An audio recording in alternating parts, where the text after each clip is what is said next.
Testing. That looks okay to me. I made a video on my experience with loneliness, and a year later from that video, I did an episode of And We're Rolling where I watched that video back for the first time since making it. Consider this video a somewhat of a follow-up to those two videos. I'll leave a link in the description below if you haven't seen those videos. I've wanted to make a video discussing mental health in a larger video of some extent. I feel like I was always aware of depression as far as I can remember. As just a general concept, like in the same thing, like I was aware that cancer exists. But I wasn't aware of what exactly it is kind of thing. Like for a long time, I just kind of associate it as like a medical diagnosis, like you know, it's like the equivalent of cancer, but not on a death-defying way. Like, oh, it's just people who have depression get diagnosed with depression, and I don't know anyone with depression. There's no one around me who I know has depression. There was a stigma from when I was growing up around depression. I'm born in 1995. So I'm a 30-year-old man. So I remember being younger and conversations around depression not being a thing. You know, I'm a straight man, so I had no excuse. I had no reason to be sad. Or like, if I was sad, what am I? A pussy? I mean, I wouldn't have even contemplated the fact if I felt sad. I definitely would have felt sad as a teenager, but I wouldn't have given myself the time to even evaluate why I am or how I am. If I'm being perfectly honest, it wouldn't be until 2014. So when I'm like 18, approaching 19, I can't remember the exact month, but I remember that being the year of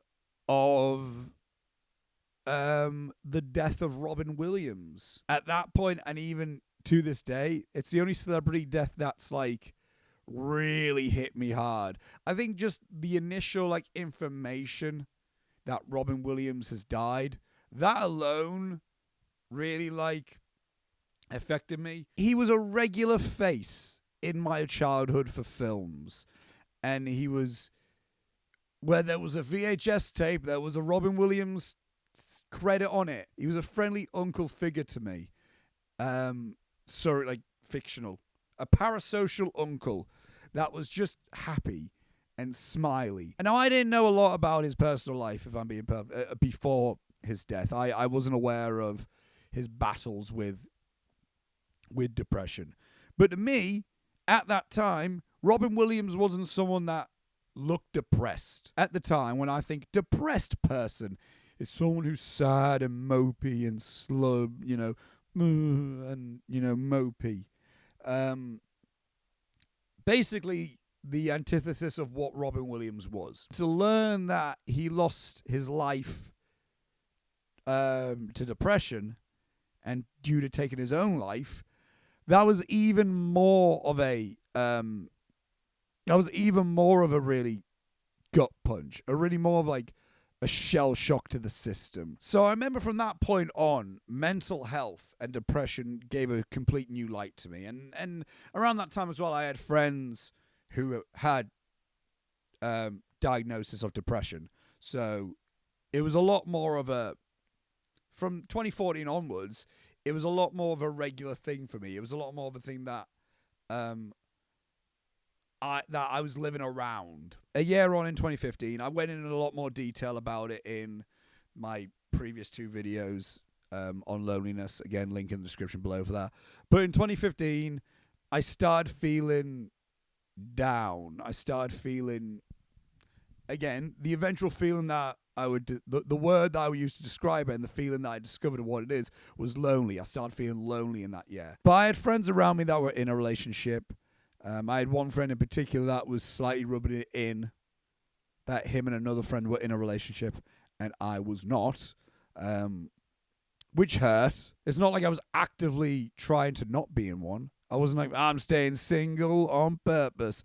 I definitely wanted to be in one, and I'll be fine most days, and it would come in waves. It would always come in waves, these feelings of like, I would be amongst my group of friends, and I'll be having the highest of highs, and it would be amazing. And then there would be just one day when I'm out with my friends, same group of friends, that all of a sudden I feel like, man, it would be nice if I was just holding someone's hand. And I would be walking, and I would have a friend, and I'll have my mate, my best friend, come up to me and say, "Are you alright?" And I would be honest with him. I go, "I'm just feeling a little bit down right now, but I'll get over it." And thoughts would brew in my head at like a late night, evening time of like, am I worthy? Will I ever be loved? Was a very common thought in my head. And in hindsight, I'm like, you're still fucking young. What's the rush? Enjoy this. It's very difficult now. It's easy to go, just enjoy the moment. Enjoy where you are at right now. But it's difficult to enjoy the moment when you're not feeling joy in certain moments. I had a very black and white viewpoint where it's like, well, you can either be happy or sad. So we'll just do things to make you happy. And if you're happy, then you're just not sad. That's the divide. In late 2016, I found myself in my first romantic relationship. Those first few months were kind of amazing. And it's called the honeymoon phase for a reason. In hindsight, those first 6 months were absolutely brilliant. I remember feeling loved. I remember feeling love. And at that point, in my head, I'm like, oh, I'm now just happy. And I remember just outright thinking, oh, my loneliness is gone now. That's it. I'm no longer lonely because I'm in a relationship. I'm no longer lonely or sad. The years keep going on. And I was fine. I was happy. Were there bumps on the road? Yes, of course there was. It's a relationship. And 2 years on, so later 2018, again, I won't go into specifics because I don't think that's fair for anyone involved. But things start getting bumpy. And the latter part of 2018 was a very difficult time in our relationship. Within that time, I remember the feeling that I had back in 2015 started creeping back up. That loneliness feeling, that feeling that I associate with loneliness. And I remember being confused about it. Because I'm like, well, how can I have this feeling? I'm still in a relationship. And I was really trying to hang on to it. Really was. Because I think in my head, I was associating this rough feeling of being alone. And if I was in a relationship, then I wouldn't be alone. I remember just thinking to myself, well, I'll just do anything to keep the relationship going. I dropped a lot of my guard, is what I will say, in that time. And I was just saying yes. And just kind of like sacrificing what I wanted. Because in my head, I'm like, well, if she's happy, then I'll be happy. And then the relationship can just keep going on. And then it's fine. I'll just do whatever. Because I don't want this relationship to end. Not proud of that. But that's what happened. The relationship was crumbling. And what I was doing was trying to pick up these crumbled bits of rubble and trying to assemble the structure again with this rubble, with this crumbled piece of debris, when in fact, if it should be crumbling, what you need to do is demolish it and then rebuild something new. In late February 2019, the relationship we broke up. The relationship got broken up from. This also followed from a much needed conversation with friends, which helped me out a lot. It was like the first day or so after we broke up, I remember thinking to myself that, like, have we done the right thing? And I remember asking her, do you think we've done the right thing? Because I just felt so raw and miserable in those last few weeks, those last few days even. And I think I was associating that with like I'm feeling miserable because of the inevitable end of the relationship. And I thought like, man, I'm going to be sad because I'm not in a relationship now. And I remember saying to her, do you think we've done the right thing?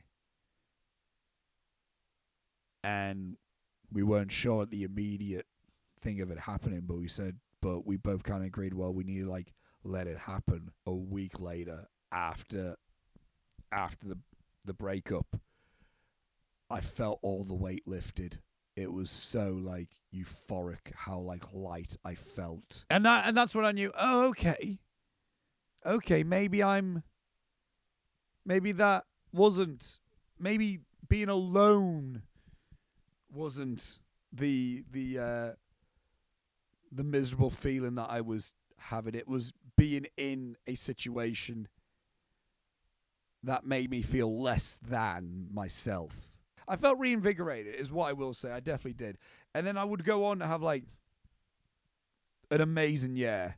2019, I loved it. I loved that year. I came into that relationship being an optimist and only being like, well, just be happy. Just choose to be happy. You can be sad, but then you move past that and then you be happy. Coming out of that relationship, I realized that I went from being an optimist to being a realist. I wasn't a pessimist, but I certainly wasn't an optimist. And I went through 2019 being happy because I was accepting sadness. There's a lot of things that I experienced in that time from a creative standpoint, but also in life. Within the summer of 2019, my granddad passed away, and that was the first funeral it was the first funeral of someone that was that directly close to me that I went to, and I gave a eulogy at his funeral. His death certainly affected me, but not in an extreme way because he was in a very ill spot anyway. For a while, I was in my head, I'm like, well, it'll be any day now. It'll be any day now. And that was like that for a long time. It was even like he lasted a week longer than they predicted. So even to the very end, he was hanging on. So when he did die, it wasn't a shock. But I think in doing so with that also helped me gain a relationship with sadness and my first proper like confrontation with grief and the complications of what grief can be. It's not just one emotion, it's a whole spectrum of stuff. I still don't know even if I've fully processed my granddad's passing. Well, I guess that'll be something I tackle along the way if it does strike me. I would start university that year, in late 2019, and again, best thing I ever did, I will say. Best thing I ever did was going back to university. And there was stresses. There was even stresses in university when I went back to it. But when I look back overall in 2019, I'm like, that was an amazing year for me. Which I think, when going into the next year, made it so much more glaring of how rough it was. 2020 hit. Because at the time, it's so like unfamiliar. We don't know what the hell is going on, and we don't know the actual full extent of what is happening. Then I start spiraling and thinking to myself, oh my God, what is my life? At least in the past, of if I felt lonely, I could meet up with friends. But this time I couldn't. We had Skype sessions, Lewis and I and Gary did. So that helped. But also in this time period, I proper dove into the discography of Sufjan Stevens. And the reason why I bring him up is because he is definitely an important part of my mental health relationship. In late 2019, early 2020, I properly went into the album Carrying Lowell. I've got the 10th anniversary version there. I don't know if you can see it. There you go. And again, as I said, in that time, I was introduced to grief through my granddad. So I feel like I was trying to understand grief a lot more. And Sufjan's music, especially Carrying Lowell, would be a gateway to start thinking and feeling that. And again, especially in the pandemic, I won't have any other, there will be no other time. What else am I doing? Of course I have loads of time to like listen and delve into music. And I would listen to the lyrics. And I would understand the concept and the story of what was being told by the musician. I would hear what he's saying about heartbreak and I would feel it. I would hear what he's saying about loss and then I would feel it. And whenever I would feel sad or down, I would turn to his music and it would help me understand it. It would help me be like, oh, this is what I'm feeling. So still within 2020, we go back to university. It's still rough. And what I will say is I had the worst time of my life at university within the first part of second year. There was just one point that just broke me. And I thought about suicide. I never thought about doing it. I never had a plan or anything. But I remember there was a period of time in late 2020 during a very tumultuous module, is what I will say, that a thought went through my head of, what if I did? What would that be like? And then that's where that ended. Because I really found myself at a place where I didn't see my worth. And I just was so angry at existing at that point that I just wanted to disappear. I got past it and I never went back, and I've never been back in that place. But that was a place where I found myself. I remember around that point, it might have been the same night, I'm in tears. And then I'm like, I'm going to call Robbie. And we would talk about things like that. We would talk about our own struggles and our own bouts of sadness. And I would always say to him, if you never need anything, give me a call. Give me a call. And I would always mean it. And he said, same thing. I'm not sure if everyone else goes through it, but it's certainly definitely a toxic masculinity thing where it's like, oh, I'm fine. I'll just get over it. I'll just move on from it. I don't need it. But at that point, I really definitely felt like, man, I'm in a really bad patch right now. I need to talk to someone. And I phoned Robbie and I went through it and I felt the conversation I had with him. I remember thinking to myself, I just feel like I'm shit at directing. That was a good chunk of what all this was over. I felt like I'm bad at making films. And that's all I ever wanted to do. So if I'm bad at this, then what do I do? And he really lifted me up. He gave me words. He gave me words that really sit with me. And I think about them. If I ever do feel the lack of self-worth, I think about the words that Robbie said to me. But from that point on, I never found myself in that bad of a spot. Never did. It was a proper It's a Wonderful Life moment, is what I will say. And then uni went on. Uni continued. Overall, loved my time there. Again, bad patches, yes.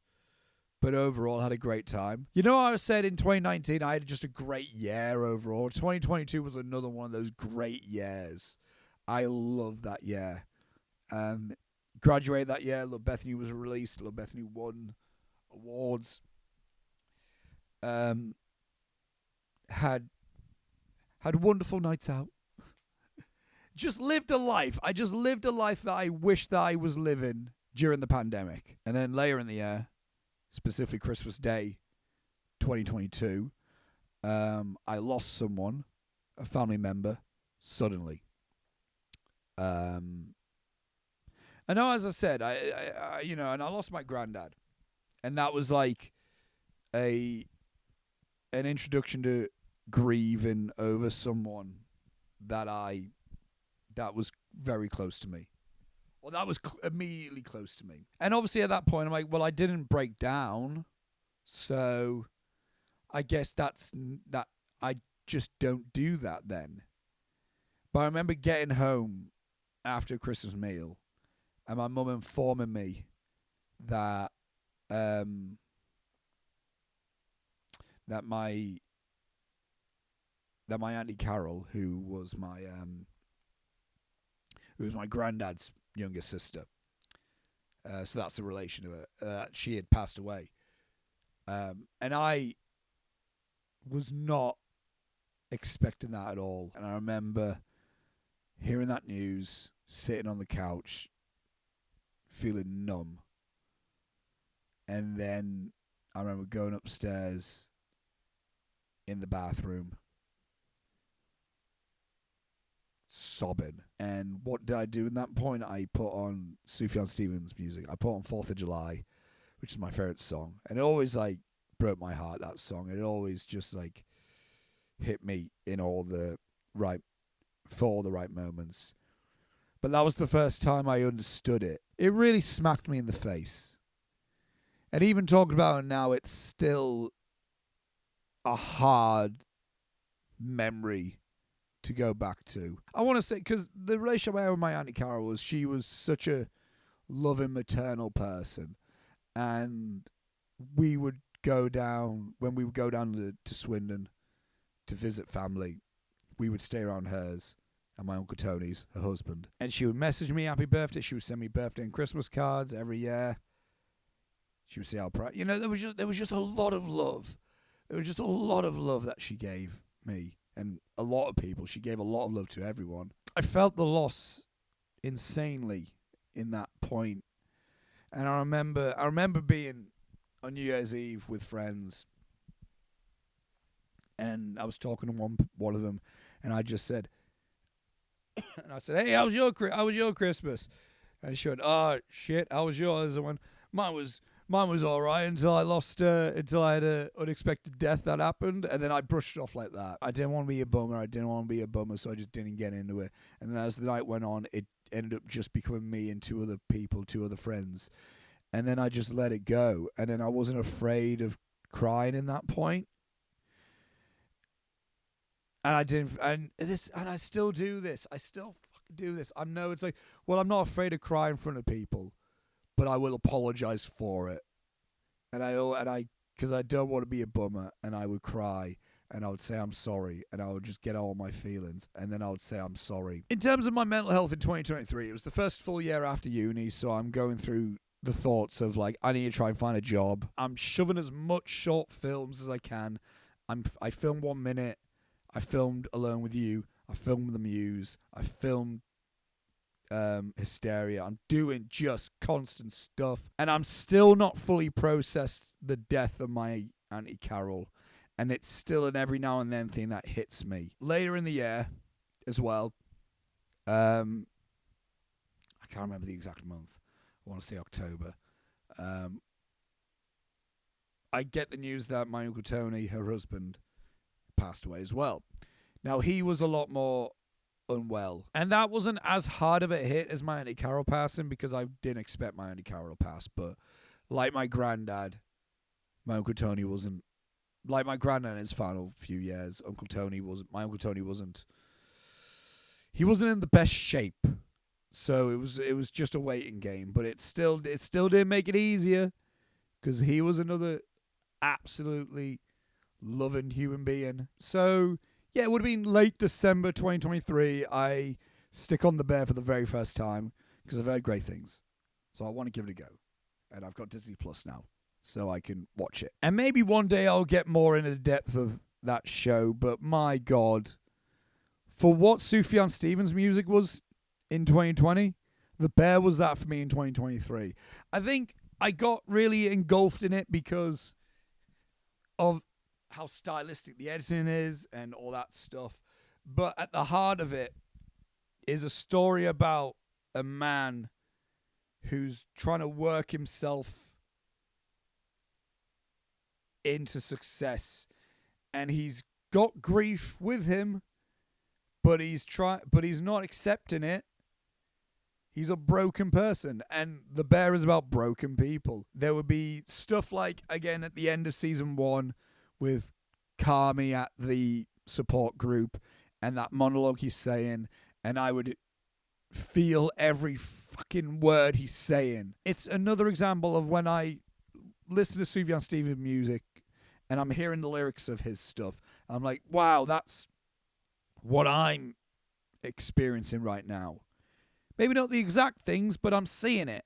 And The Bear, same thing. Maybe not the exact examples of what's happened in my life, but I'm seeing an interpretation of my feelings, which makes me realize, oh, I'm not the only one going through shit. Going into 2024, I remember thinking about, it was the episodes of where like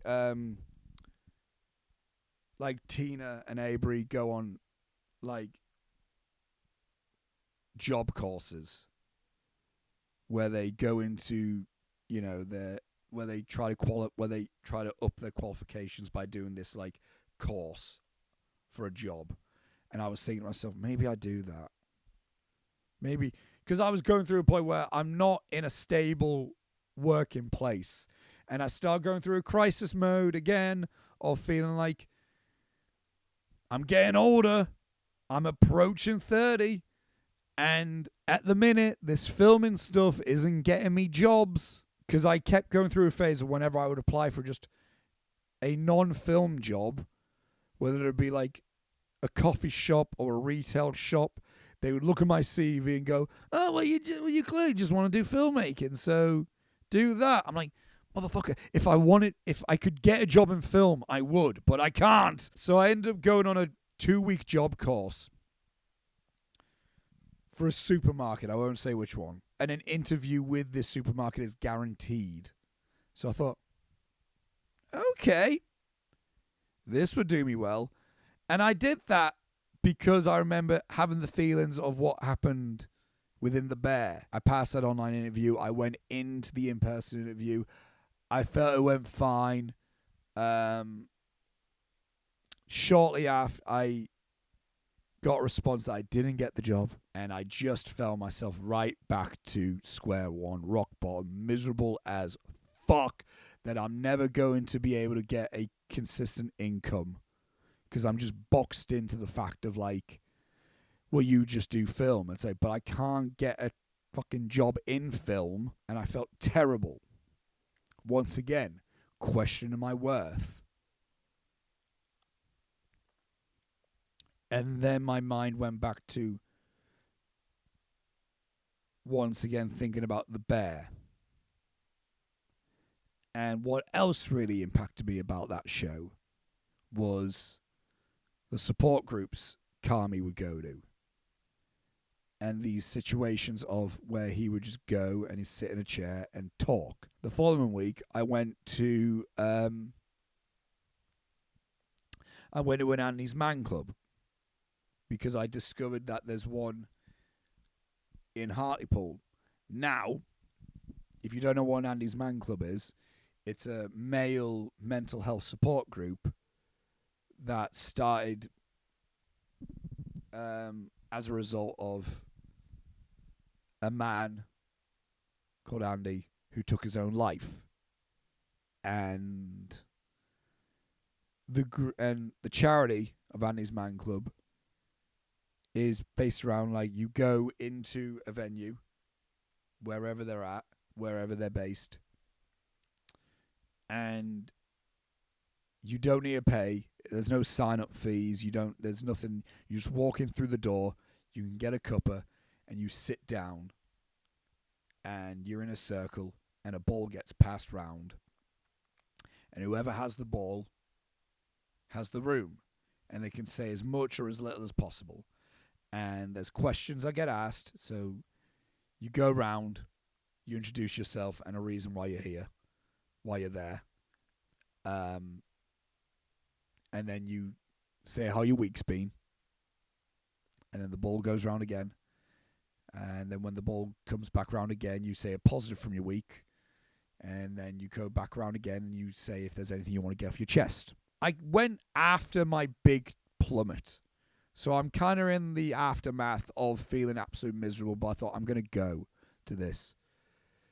because I feel like I need to. Again, and because there's things like that in the bear, and I felt how I was feeling, how that was feeling to me. Just watching it felt, well, that will probably be cathartic. And I went 1 week and felt good.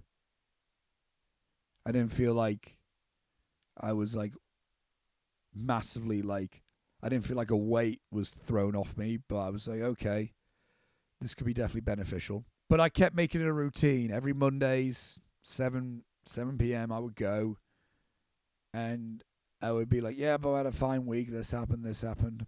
Move on. And then it would get to like maybe 1 week where I had a really like a week where something really did my head in. And then that would be the week where I would like get something proper off my chest. I'd be like, oh my God. Yeah. That's why I'm here. What I realized in the past of when I would be at my absolute worst would be because I would push small things away. Small frustrations, small bouts of sadness. I would just push them away. Yeah, whatever. They're nothing right now. And they add up to then one day I would just plummet into an absolute mess. Whereas what I discovered from going to Andy's was that each week I would throw these. It would be like small declutters. I'm like, I've got this scrap. I'll throw that away. Because then 1 week I might have a bigger pile of stuff. Like, shit, all right, I guess I need to get rid of this. But if I didn't get rid of all those smaller bits throughout the weeks, I would have a much bigger pile that would affect me a lot more heavily. I'm in a group of people who are all in the same. They might not be in the exact same boat, but they are in the same boat of where they feel down enough to come here. They might have had suicidal tendencies, or they might just feel lonely and they just want people to talk to. I'm aware that that kind of thing may not help everyone. There's people that have arrived and been to the group that have never come again. But I've also seen men walk in the doors and then they return each week, and then they are, and I can just see the difference in the man, which makes me think to myself, man, there must be a difference in me. I have just felt infinitely better, and my life has changed so much because of going there. In doing so, I've become a facilitator there. I'm a member of the Charity of Andy's Man Club, and you can look at it and go like, oh, is this like a promoted thing? It's not a promoted thing. I'm not. This isn't an Andy's Man Club promotion, but I do have to say I have a bias because it's helped me out. That group has helped me loads, and I'm a part of it, and I facilitate, and I like to think that I'm a very small part in helping other men. Well, yeah, I'll leave a link in the description below for Andy's Man Club. I'm aware it's not everywhere in the UK, but if you go on the website, you can search for your nearest club, and you can find it there. So if what I said about Andy's, if you're a man over the age of 18 plus, and you're going through some stuff, and what I said to you feels like, no, that might be something, it's always worth a go. You could leave at any point. You could arrive and then you could go. You could only go for 1 week and you could abandon it. You can go for 1 week, miss a few weeks, then go again, and then whatever. I know that mental health isn't only a man's thing, and I know Andy's Man Club is only a men's mental health charity. So also in the description below, I'll leave a link for other mental health resources for anyone that may feel like they're struggling. There's always people out there. Even if you don't have anyone immediately around you that could be there for you, there's resources out there. So if you feel like you're struggling, please look for help. There is another side to what you're feeling. You feel rough now, but there's not a wall. There's not a fucking wall there. It's a door.